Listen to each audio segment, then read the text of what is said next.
A very good afternoon listeners, स्वागत है आप सबका मेरे YouTube के संडे पॉडकास्ट में। आज के संडे पॉडकास्ट का जो विषय मैंने चुना है उसको मैंने टाइटल दिया है प्रार्थना।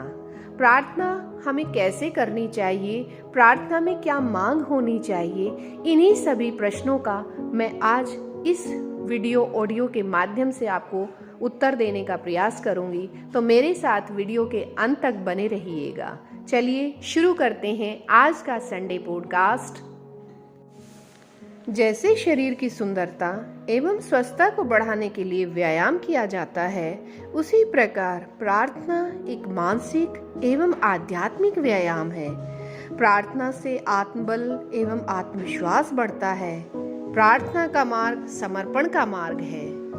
प्रार्थना याचना नहीं, अपर्णा है, जिससे हृदय के द्वार खुलते हैं एवं प्राण शक्ति जागृत होती है। किसी दार्शनिक ने कहा है, सूरज का उदय हो और फूल न खिले तो समझना कि वह फूल नहीं, पत्थर है। परमात्मा की प्रार्थना हो और हमारा हृदय ना खिले तो जानना कि वह हृदय नहीं, पत्थर है। प्रार्थना का सूत्र है तन्मयता, अर्थात प्रभुमय हो जाना। जब तक तन्मयता नहीं आती है तब तक प्रभुमय होने की शक्ति का जागरण नहीं हो पाता। जो व्यक्ति अपने पुरुषार्थ को प्रबल करता है वह प्रभुमय होने की शक्ति को जगाता है और उसकी प्रार्थना सफल हो जाती है। मेरे प्रिय, तन्मयता यानी उद्देश्य में लीन हो जाना। जो स्वयं प्रभु में नहीं बन सकता वह प्रभु की प्रार्थना कैसे करेगा। प्रार्थना तो आत्मा की शक्ति है और वह तभी सफल होती है जब प्रार्थना करने वाला स्वयं प्रभु में हो जाता है। यदि किसी के हृदय में परमात्मा के प्रति अनुराग होगा तो उसे प्रार्थना के लिए प्रयास नहीं करना पड़ेगा। प्रार्थना हृदय में स्वतः बहेगी। बादल यदि पानी से भरे होंगे तो बरसेंगे अवश्य ही, और जो बादल खाली है उनसे पानी कैसे बरसेगा। ऐसे ही मन यदि परमात्मा के प्रति श्रद्धा, अनुराग और समर्पण भाव से भरा होगा तो अवश्य प्रार्थना बहेगी, शब्द फूटेंगे। प्रभु के प्रति हमारी प्रार्थना उसी प्रकार निकलनी चाहिए जिस प्रकार बसंत ऋतु के आगमन पर आम वृक्ष को देखकर कोयल के कंठ से स्वतः ही कूक निकल पड़ती है, क्योंकि कोयल के अंदर आम के प्रति अनुराग है, प्रेम है, श्रद्धा है। मेरे प्रिय, ठीक इसी प्रकार वर्षा ऋतु में जल से भरे बादलों को देखकर मोर के कंठ से स्वतः ही आवाज निकल पड़ती है, क्योंकि मयूर को बादलों से अनुराग है। शरद ऋतु में पराग से भरे कमल को देखकर भ्रमर के कंठ से स्वतः गुंजार निकल पड़ती है, क्योंकि उसे कमल और उसके पराग से अनुराग है। ठीक इसी प्रकार प्रार्थना का स्वर भी स्वतः ही तभी प्रकट होगा जब परमात्मा के प्रति हमारा अनुराग होगा। मेरे प्रिय, प्रार्थना का सार यह है कि प्रभु ने जिस मार्ग पर चलकर प्रभुता प्राप्त की है, हम भी उसी मार्ग का स्वीकार करें और उस पर चलें। इसलिए प्रार्थना मांग नहीं है। प्रार्थना अगर मांग बनी तो उसका अर्थ हुआ शिकायत करना, अर्थात हे प्रभु, इतना काफी नहीं है, कुछ और चाहिए। प्रार्थना का अर्थ प्रभु को धन्यवाद देना है। जैसे हमें यह विश्वास है कि स्वच्छ हवा में बैठेंगे तो जीवनी शक्ति बढ़ेगी ही और स्वास्थ्य भी अच्छा होगा। क्या हवा से हम मांग करेंगे कि वह हमारा स्वास्थ्य अच्छा कर दे, या हम सूर्य से ये मांग करेंगे कि वो हमारे जीवन को प्रकाश से भर दे।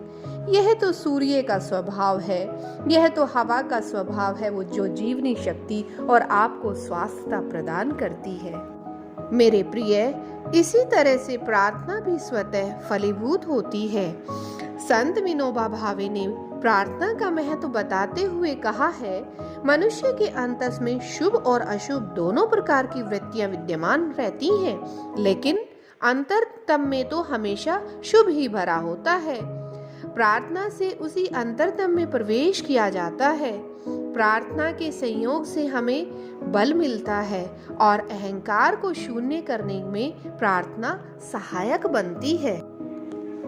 प्रार्थना के वास्तविक अर्थ को जानने के लिए मैं आपको यहाँ एक छोटी सी कहानी सुनाना चाहूंगी, तो मेरे साथ वीडियो के अंत तक बने रहिएगा। तो आइए शुरू करते हैं आज की कहानी। एक बार किसी नगरी में विद्वानों की गोष्ठी का एक आयोजन रखा गया। उसमें देश विदेश के अनेक विद्वान सम्मिलित थे।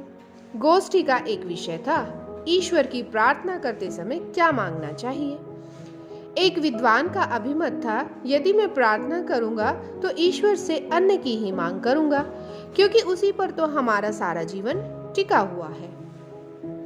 इस बात का खंडन करते हुए दूसरे विद्वान ने कहा, नहीं नहीं, अन्न पैदा करने के लिए तो भुजा में शक्ति होनी चाहिए, अतः मैं प्रार्थना में शक्ति की मांग करूंगा। तो इस प्रकार से तीसरा विद्वान बोला और इसको भी अस्वीकार कर दिया। अस्वीकार करते हुए तीसरे विद्वान ने कहा, नहीं, शक्ति होने पर यदि अक्ल नहीं है तो कुछ भी नहीं हो सकता। शक्ति तो शेर में भी होती है, किंतु क्या अनाज पैदा कर सकता है। अतः यदि मैं प्रार्थना करूंगा तो परमात्मा से अक्ल की ही मांग करूंगा। इस बात का खंडन करते हुए अमुक विद्वान ने कहा, नहीं नहीं, अक्ल से तो क्लेश पैदा होता है, क्लेश से शांति भंग होती है। अतः मैं यदि प्रार्थना करूं तो भगवान से शांति की मांग करना ही उचित समझता हूं। इस प्रकार से इस विचार को नकारते हुए फिर एक विद्वान बोला, शांति भी क्या मांगने की चीज है, वह तो हमारे अंतस का परिणाम है। सिर्फ प्रेम मांगो, केवल केवल प्रेम, शांति स्वतः आ जाएगी। उसकी इस बात का विरोध करते हुए किसी विद्वान ने कहा, त्याग के बिना प्रेम, प्रेम कैसे स्थायी रहेगा। जीवन की असली चीज तो त्याग है। इस पर अन्य विद्वान ने अपना मत व्यक्त करते हुए कहा, श्रद्धा के अभाव में त्याग कभी संभव नहीं होता है, अतः प्रभु में श्रद्धा की मांग करना ही सबसे उचित कार्य है। और इस प्रकार विचारधारा को अमान्य करते हुए किसी विद्वान ने कहा, जब तक हृदय में नास्तिकता का वास होगा तब तक श्रद्धा आएगी ही नहीं, अतः नास्तिकता का नाश ही मेरी प्रार्थना की मांग है। इस प्रकार यह गोष्ठी वाद विवाद में परिणत हो गई। जिस पेड़ के नीचे यह आयोजन रखा गया था, उस पेड़ पर एक यक्ष देवता निवास करता था। जब वाद विवाद में स्वयंमत का आग्रह बढ़ने लगा, तब यक्ष प्रकट हुआ और कहने लगा, भक्तों, भगवान की प्रार्थना में किसी भी प्रकार की मांग की आवश्यकता नहीं है। भक्तजन, प्रार्थना करने पर सब कुछ स्वयं ही मिल जाएगा। केवल भावपूर्वक प्रार्थना करो तो सही। इस बात से सब विद्वान संतुष्ट हो गए। मेरे प्रिय, प्रार्थना में जब मांग आती है तो भक्त उपासक न रहकर याचक बन जाता है। प्रार्थना याचना करना नहीं है, वह तो आत्मा की पुकार है। इसका परिणाम हृदय के द्वारा आत्मा पर ही होता है। यह कोई मांत्रिक वस्तु नहीं है, वरन हृदय की क्रिया है। याचना का त्यागी ही प्रार्थना का प्रेमी बन सकता है। प्रार्थना एक निष्काम कर्म है।